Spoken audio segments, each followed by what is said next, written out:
now I hand over to Philipp Bartke. He's Head of Revenue Management at DB Fernverkehr, measuring the performance of a new revenue management system. We are excited.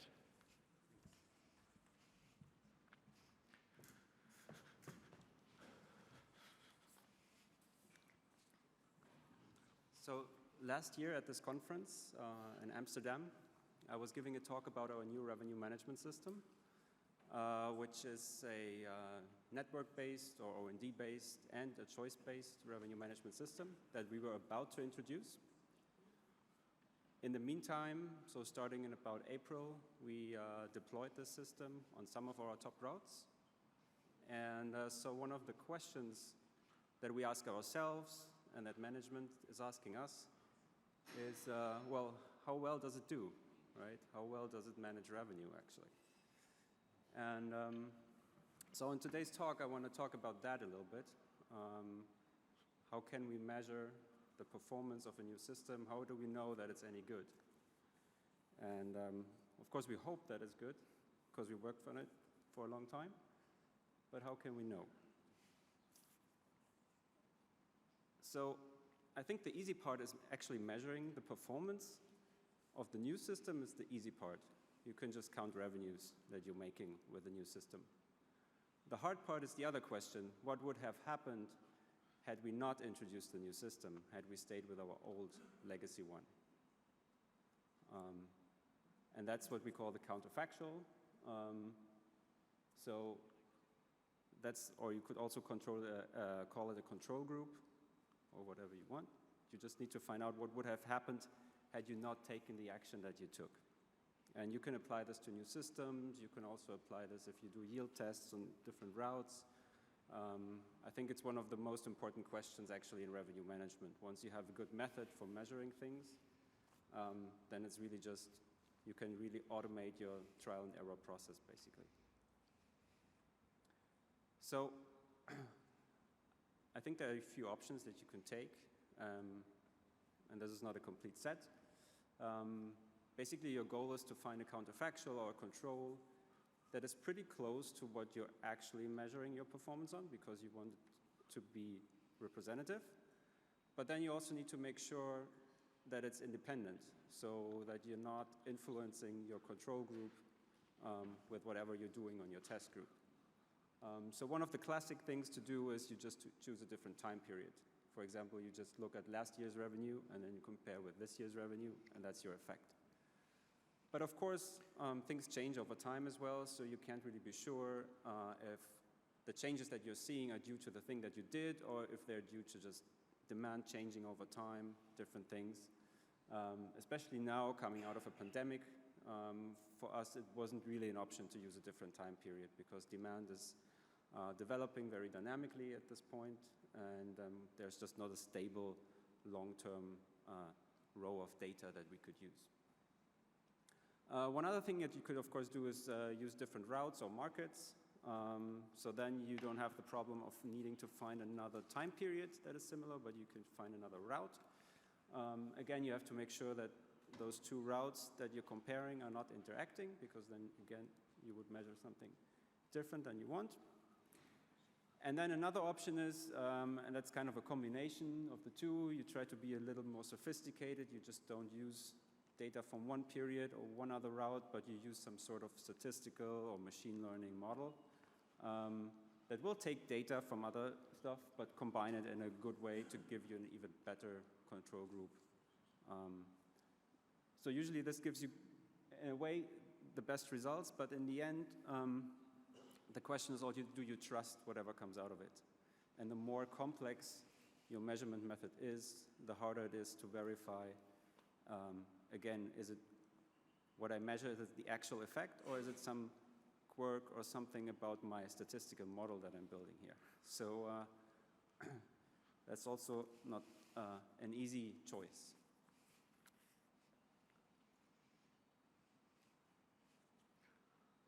And then there's one other thing.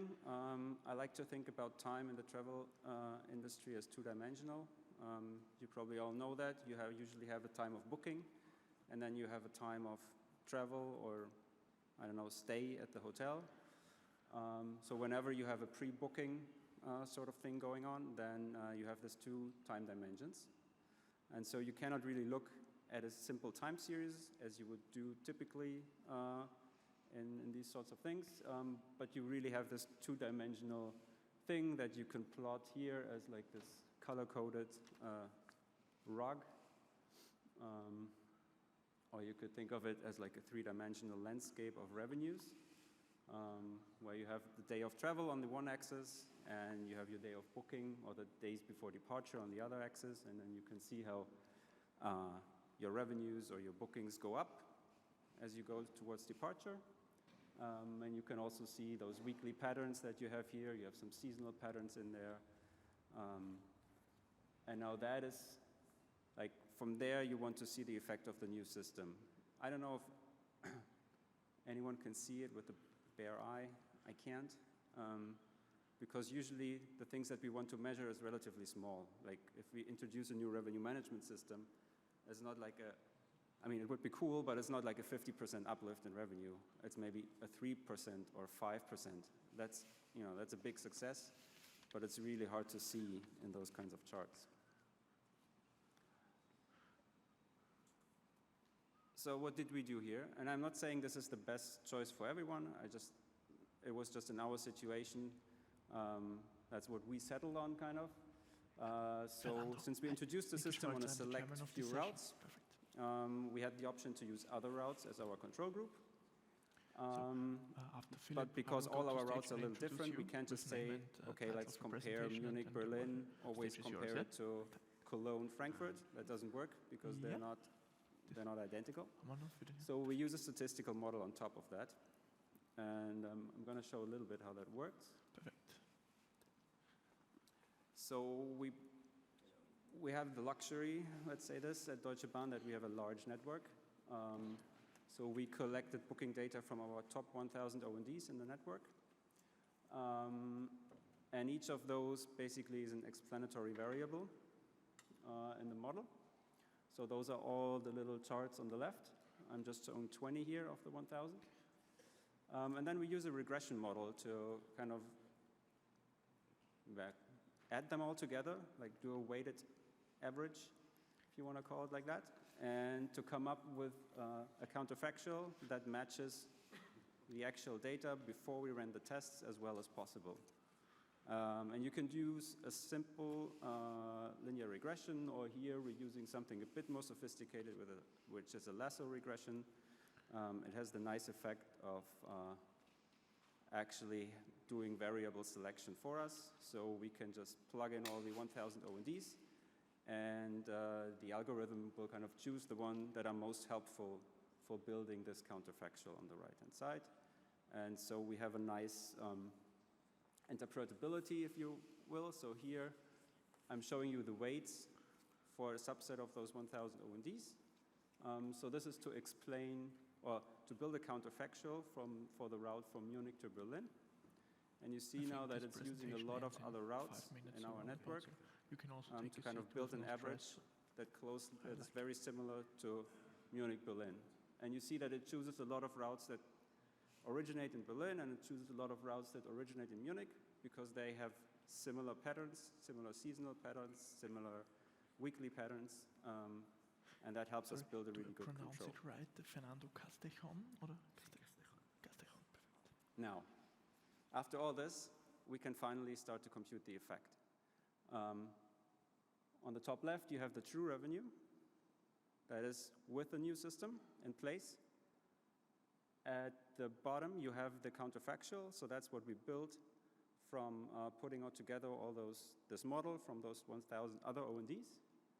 And then we can just take the difference, and whatever remains is what we consider the effect of introducing this new system. And of course, we do this with revenue, but you can also do this with other KPIs as well, like passengers traveled and so on. It doesn't really matter what the values or what the numbers stand for. And now here, like I said, you can't see it visually on the left-hand side, but once you do the subtraction, now you can see that something is going on. We were running this test in this red little box. So for a subset of days of travel and a subset of days before departure. And of course, it's never a 100% clear signal. It's always a bit noisy, but here we could see a really clear effect in this time period. And when you have this, that's kind of the lowest level of detail you can go. You can go down to individual O&D, down to individual days of travel. But then, of course, you can aggregate this up again to get a clearer picture and something to show maybe to management. So one thing that we did is aggregate over days of booking and accumulate the effect. And then you can show a really impressive chart that, where you see, so on the left-hand side, you see the training period. That's what we use to build the counterfactual. That's the first 2 months or so. Then we had a validation period. So those was data that we did not put into the training of the counterfactual, but we used to see, okay, does the model predict a zero when there should be zero effect? And it did almost.